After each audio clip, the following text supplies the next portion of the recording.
Listen to me carefully. In the heart of Florence 500 years ago, men believed that power belonged to those who shouted the loudest, to those who drew their swords first, to those who let anger flood their veins when their honor was questioned.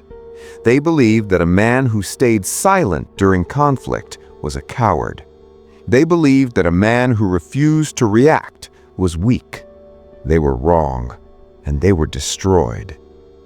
Niccolò Machiavelli watched these men fall. He watched princes lose their thrones not because they were outnumbered, but because they were out-controlled. He watched republics crumble not because the enemy was stronger, but because the leaders could not master the one force that destroys more men than any army ever could, their own emotions. Welcome to Machiavellian philosophy wisdom. Today, we are not talking about politics. We are not talking about history. We are talking about your life. We are talking about the moment when someone insults you, when someone betrays you, when chaos erupts around you and your heart rate rises, your fists clench, and that voice inside your head screams at you to react. I am going to teach you the secret of Niccolò Machiavelli to stay calm in the middle of conflict. This is not meditation. This is not positive thinking. This is warfare. This is the Machiavellian way.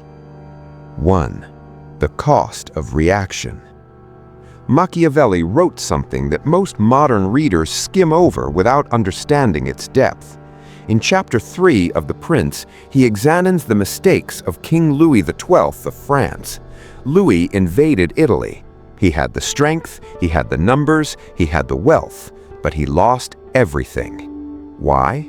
Because Louis was reactive. Machiavelli observed that Louis wanted to please the wrong people. He wanted to prove his power immediately. He wanted to respond to every slight, every whisper, every provocation from the minor lords of Italy. And in doing so, he exhausted his resources, he revealed his strategy, and he empowered the very enemies he should have starved of attention. Here is the Machiavellian lesson that separates the ruler from the slave.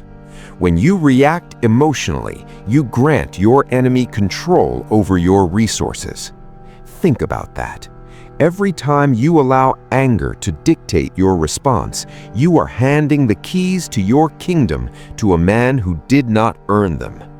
Machiavelli taught that a prince must be like the fox to recognize snares and like the lion to frighten wolves.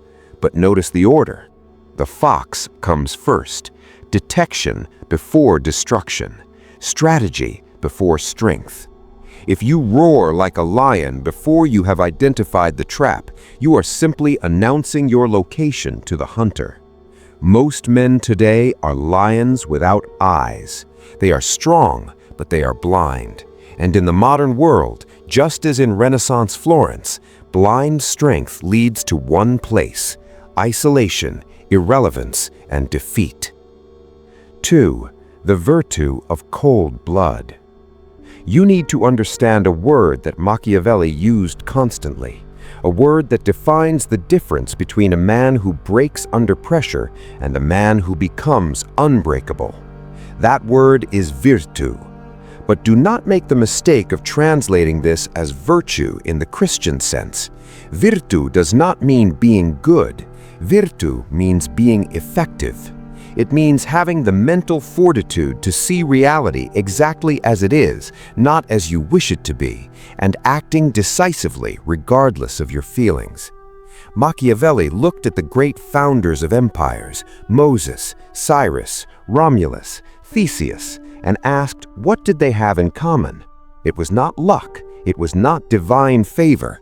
It was the capacity to endure hostility, betrayal, and uncertainty without losing their strategic clarity. They stayed calm because they understood something fundamental. Conflict is not the interruption of power. Conflict is the exercise of power. When you are in the middle of a fight, you are not waiting for life to return to normal. This is normal. This is the arena. This is where you prove whether your years of discipline have transformed you or whether you are still a slave to your impulses. The Machiavellian man does not pray for the storm to pass. He knows that storms reveal the strength of the foundation. He stands still, not because he is weak, but because he is anchored. 3. The invisible fortress. I want you to imagine something. Imagine you are commanding a fortress. The enemy is at the gates. They are shouting insults. They are burning the villages outside your walls. They want you to open the gate. They want you to send your army out onto the field while they are fresh and you are angry. What does a weak commander do? He opens the gate. He cannot tolerate the insult. He must prove he is not afraid. And he is slaughtered. What does a Machiavellian commander do? He reinforces the walls. He checks his supplies. He sends spies into the enemy camp. He waits, not out of cowardice, out of calculation. Machiavelli wrote that a prince must avoid being held in contempt. He said a ruler becomes contemptible when he is seen as fickle, frivolous, effeminate, mean-spirited, irresolute. Notice that this list does not include slow or patient. It does not include silent. Why? Because the world confuses speed with strength. But Machiavelli knew that the man who cannot wait is the man who cannot win. The invisible fortress is your mind. It is the boundary you establish between external events and internal response. When you build this fortress correctly, insults bounce off like arrows against granite. Provocations die in the moat. And your enemy, watching you remain motionless while they exhaust themselves, will begin to question their own strategy. This is the ultimate power move. You make your calm their problem. 4. The Fox and the Lion. Deep strategy. Let us return to the Fox and the Lion. This is perhaps the most famous passage in all of Machiavelli's work, yet it remains the most misunderstood. Modern readers think Machiavelli is teaching us to be cunning, to lie, to cheat.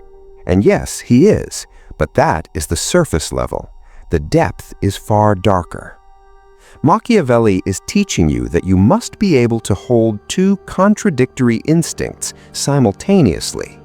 The lion operates on instinct. The lion sees a threat and eliminates it. The lion is pure, unfiltered power. But the lion walks into traps because the lion cannot read the terrain. The fox operates on suspicion. The fox assumes every path hides a snare.